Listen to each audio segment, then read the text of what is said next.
तो यही है।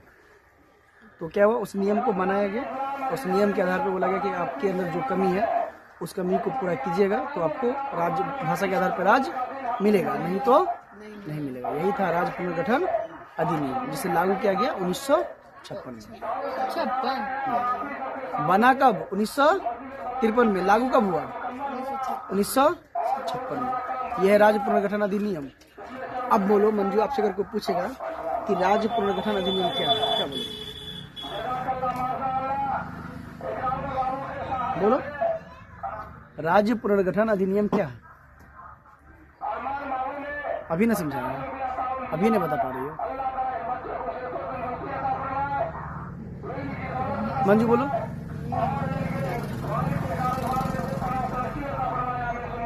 टॉपिक बाय टॉपिक क्या देखोगे ना। स्टार्ट आपको कहाँ से करना है? सबसे पहले भारत आजाद कब हुआ? 15 अगस्त 1947। भारत का संविधान लागू कब हुआ? 26 जनवरी 1950। यानी जब संविधान लागू हुआ तो मेरे भारत का जो भी मापदंड था वो हम पूरा कर चुके थे। मेरा भारत एक स्वतंत्र राज्य बन चुका था। लेकिन राज्य में क्या हुआ? अपने अपने अधिकार यानी अपनी बड़ाई के लिए हम पहले बता चुके ना आपको कि घर में अगर 5 को बेटा हो, बाप अगर किसी चीज को छोड़ दे तो कंपनी 5 बेटा अपने दिमाग से चलाना शुरू करेगा तो कंपनी क्या होगा? बर्बाद होगा। तो उसमें एक नियम लाया जाता है कि जो इस कंपनी के लिए सारे नियम को फॉलो करता है वो इस कंपनी को रन करेगा, नहीं तो नहीं करेगा। चारों को अपना उसके साथ काम करना पड़ेगा। तो राज्य पुनर्गठन अधिनियम में भी यही काम किया गया। और राज्य पुनर्गठन अधिनियम लाया कब गया? 1956 में तो लागू हो गया। लाया कब गया था? और इसकी अध्यक्षता किसने की थी? राज्य पुनर्गठन अधिनियम की अध्यक्षता किसने की थी? अभी ने बताया, न्यायमूर्ति अबू फजल अली। अभी क्या बोले? न्यायमूर्ति अबू फजल अली।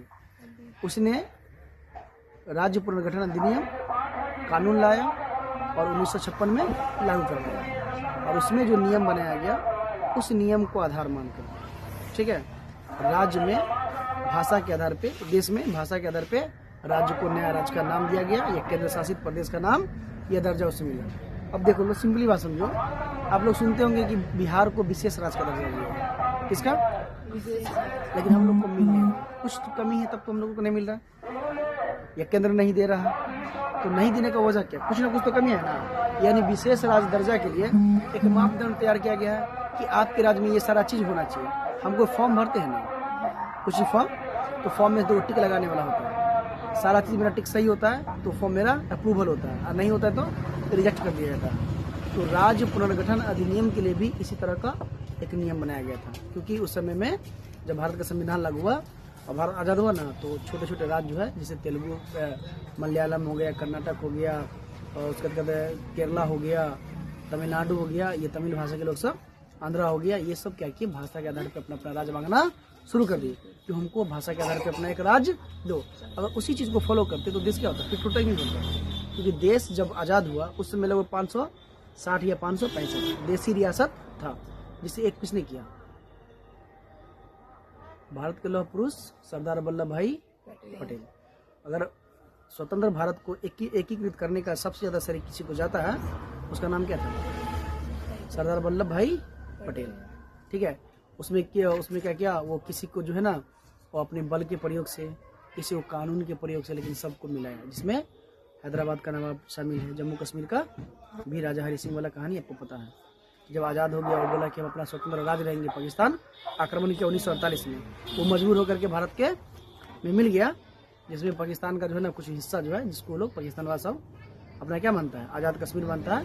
उसी का परिणाम था, क्योंकि उस समय यही नियम लाना चाहिए कि जो भी भारत में है वो सब एक नियम को फॉलो करता, तो आज पूरा का पूरा कश्मीर हम लोग का होता।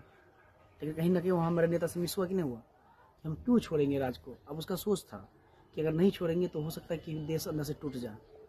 उसके चक्कर में क्या किया? बोले कि कुछ अपना अधिकार दिया गया कि आप पाकिस्तान में मिलना चाहो या भारत में मिलना चाहो, या अपना एक स्वतंत्र राज्य अपना बना करके रखो। कश्मीर इसी का फायदा उठाएगा। राजा हरि सिंह और चुनागढ़ के जो नवाब थे, निजाम थे, वो भी यही फायदा उठाया। लेकिन दोनों का अंत किसमें मिलना पड़ा? भारत में विलय करना पड़ा।